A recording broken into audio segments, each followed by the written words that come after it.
Nasa kustudiya na ng pulisya ang lalaking namaril sa isang driver sa EDSA Ayala Tunnel sa Makati City nito pong Martes.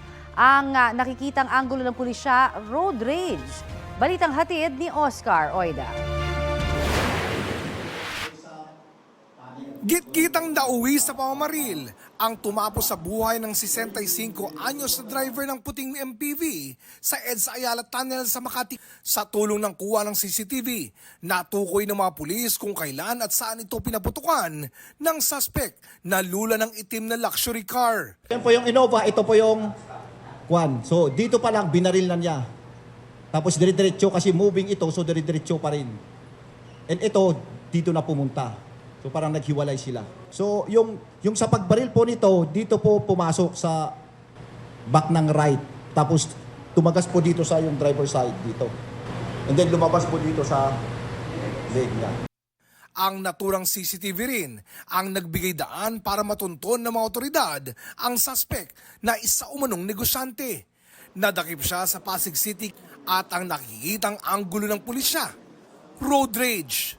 Per the testimony of one of the living witness, kasakay dun sa Innova mismo, she is telling that merong gitgitan sa kalsada. So that shows yung motive. Base sa salaysay ng kasambahay na kasama noon ng biktima, panay ang busina ng driver ng mamahaling sasakyan na nasa kanilang likuran kahit nasa tamang linya raw sila. Nabawi sa suspect ang isang caliber .40 pistol na nagmatch daw sa naiwang basyo sa crime scene. Airtight or conviction of this case is the matching of the recovered empty shell dun sa crime scene na minatch natin dun sa firearms that was seized. Nagmatch yun. Naharap sa reklamong murder ang suspect na hindi pinagsalita ng iharap sa media. Ang Land Transportation Office nag-issue ng show cause order laban sa nakarehistrong may-ari ng luxury car.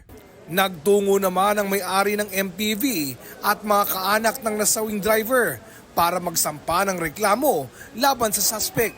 Ayon sa manugang ng biktima, mabait na tao ang kanilang tatay na maglilimong buwan pa lang na driver sa Metro Manila. Nakatanggap lang daw sila ng tawag na naaksidente ka ng biktima. Laking gulat daw nila nang malamang nasawi ang kanilang tatay dahil sa tinamong tama ng bala. Pagbigyan ng hustisya, yung ginawa nila sa tatay mo, malabutan mo yung ginawa mo. Bakit mo nagawa yun? Matibay po itong ebidensya to. Huwag ho kayong mag-alala. Talagang yung hustisya ho talaga, makakamit po natin ito. We will see to that. Oscar Oida, nagbabalita para sa GMA Integrated News. Kapuso, para sa mga maiinit na balita, mag-subscribe sa GMA Integrated News sa YouTube. Sa mga kapuso naman abroad, subaybayan nyo kami sa GMA Pinoy TV at sa www.gmanews.tv.